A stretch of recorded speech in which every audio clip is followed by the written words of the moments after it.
Hello. Yes, this is titled P8 When Streams Run Dry, and was a P8 in drought. Oh, is that what it is? P8 in drought. P8 in drought when streams run dry for the full thing. But before I talk about the film, can I just thank you for all your nice comments and say how great it is for me to feel part of the community again, part of the caving community. Having been out of it for so long, it's rather nice to be included and certainly to relive some of the journeys that we made in those days. Yeah, Andy Morrison was still pursuing his interest of cave diving and had found out that this is the summer of 1994 and a lot of sumps in the area had begun to dry out and the reservoirs were drying up and everything, and it was really quite a serious situation, but not for cavers who wanted to explore normally flooded passages. Anyway, Andy had heard that there were sumps at P8 that were opening up, and would I like to go with him to film them? We're accompanied on this occasion by Steve Poynton, just to help carry the tackle and so on. So just the three of us headed off, and Andy led the way to all the different sumps, and it was certainly exciting. And Andy's excitement was palpable when we started to do the downstream sumps. Sump 1 we passed, and Sump 2 and so on. He got to the point where he couldn't remember which sumps we were actually going through. Most of them were absolutely bone dry, but Sump 3 I think was a little bit wet and quite low. A bit of a crawl. And then more beautiful passage, beautifully scalloped and quite tall in places. And we ended up at Sump 4, which was quite a steep climb down. And that was where we had to come to a halt. But it was an exciting and interesting trip, and I hope you'll enjoy the film. I don't think my knowledge, it hasn't been filmed or seen before. But thanks anyway for watching. Bye.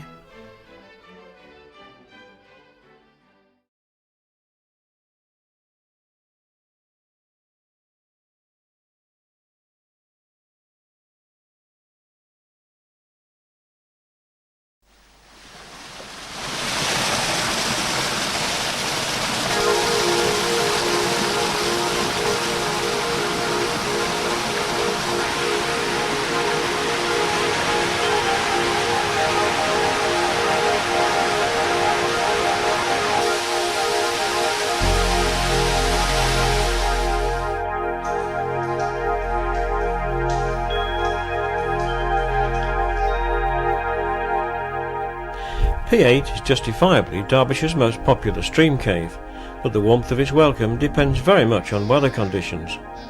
Our visit was made at the end of the summer of 1994, one of the driest on record, which not only made the going easy but opened up passages normally sumped all year round. An event of such importance gained widespread publicity.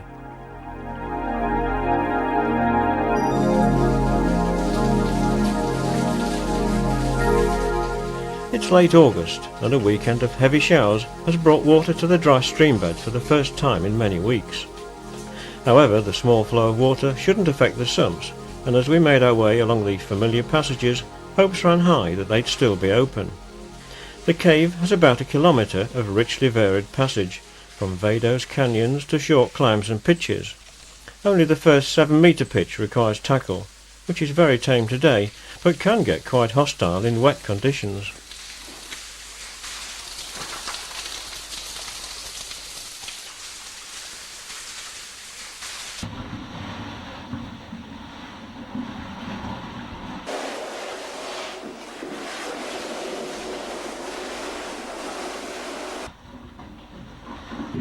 The narrow Gower passage opens into the silence of the spacious mud hall, with plenty of mud to remind us that we're still in Derbyshire.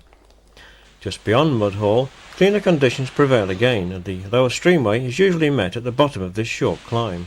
It's bone dry here. There's normally about 15 foot of water in here.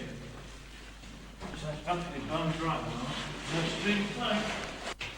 The dotted line on the survey leads to our present position as we approach the downstream sumps. P8's hydrology is quite complex. For a start, the stream that enters the cave only gets as far as overflow passage before it leaves completely. Sump C is normally static, and Sump B, Our top sump, filmed here as it normally looks, introduces the lower stream into the cave from other nearby swallets. You can see the start of the diver's line as it enters the slightly murky waters. But it's a different story today, and the levels look really low, a promising start to the trip. Froth and flood debris still cover the smooth walls, suggesting levels have only recently dropped. Divers have reached a depth of 27 metres, 45 metres from base, where it becomes very low and silty. It's a rather gloomy place, really. Gritstone cobbles cover the floor of the approach to Sump C, also called Halley's Sump, and although it's only a short distance away, it's of a completely different character from B. It's usually flooded beyond this point, but when non-divers can get in, it makes for a sporting little trip, with plenty of variety in its short length. A short scramble down is followed by a sandy floor, then under a low arch to an awkward corkscrew squeeze, tight enough to deter a fully kitted diver, down to where the passage thankfully levels out again.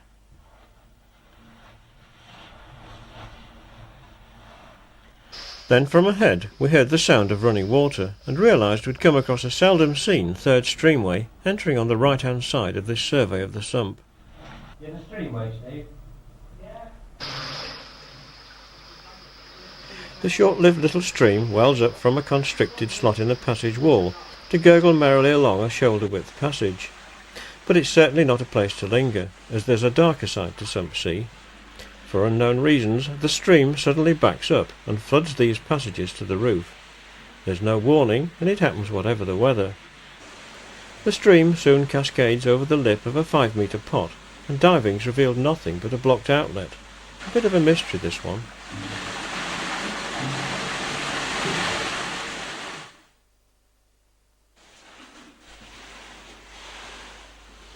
Downstream, Sump A, also called Sump 1, has been the domain and main focus of attention from divers for many years. The architecture around the sump is one of lofty grandeur, with fine stalagmite bosses and airy acoustics of the old man's rift. For over 30 years, cave divers have kitted out at this spot, and with minds focused on the daunting dive ahead, it's quite likely that the splendour of the place passes unnoticed. As early as 1965, diving operations in the cave commenced, and Sump 4 was reached. Frequent problems with broken, buried and missing guidelines held up diving for several years, but eventually, after several failed attempts, Sumps 9 and finally 10 were reached. The 600-metre trip to 10 is a major logistical exercise, but they say it's an impressive, if lonely, spot if you make it.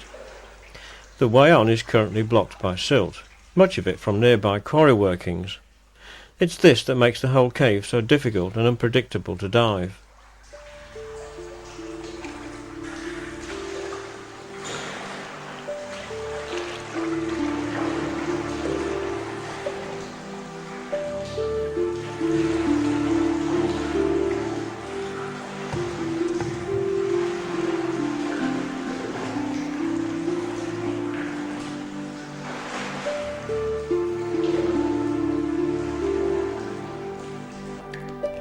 But today all the water's gone, and it's looking really good for us to be able to continue our explorations.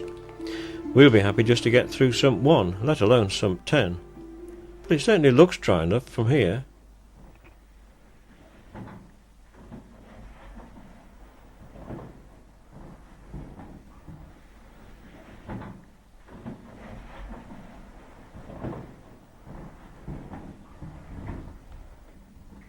Well, Andy's just coming through now from Sump 1 under the low arch into Sump 2. Again, it's something that I never thought I'd see. The sump carries on up that slope and round that corner. Brilliant stuff.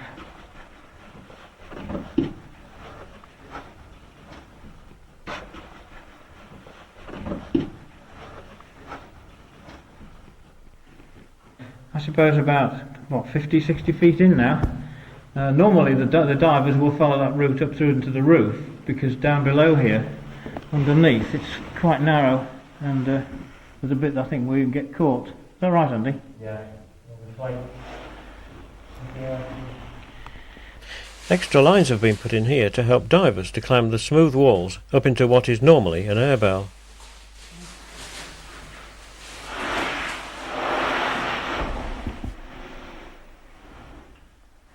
Another one?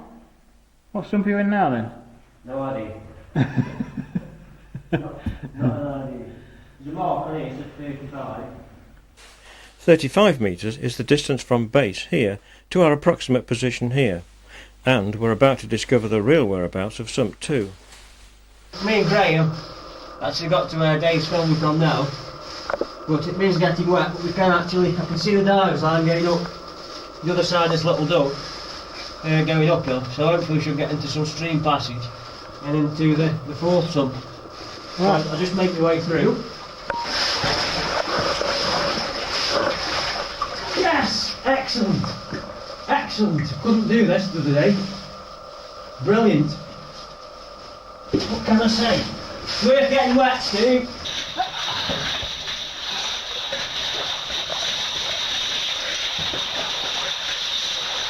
Did you enjoy that? It's cold!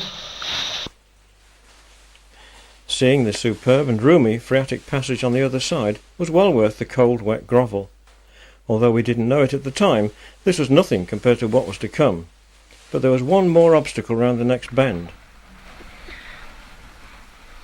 This is yet another sump. I'm not quite sure which one this is now. I'm probably up to sump 3.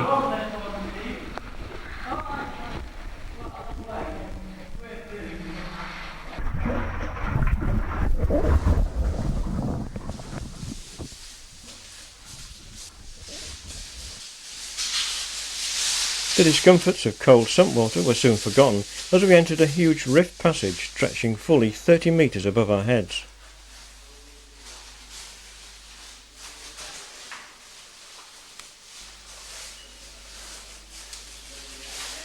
The diver's line reel seems oddly out of place with not a drop of water in sight.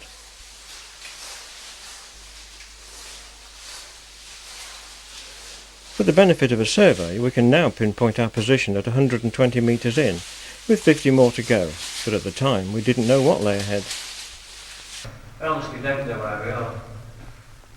Super. Very exciting stuff.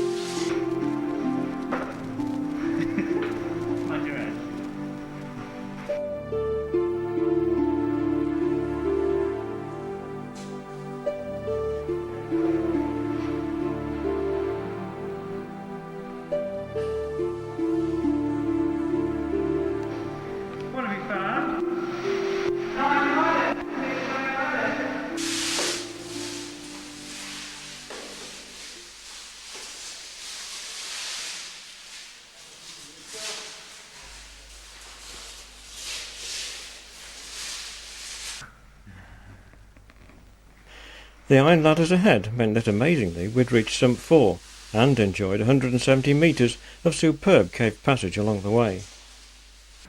So, come look at the edge.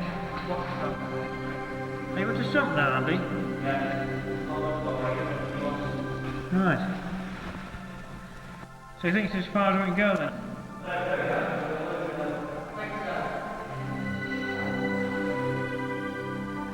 It's huge, isn't it now?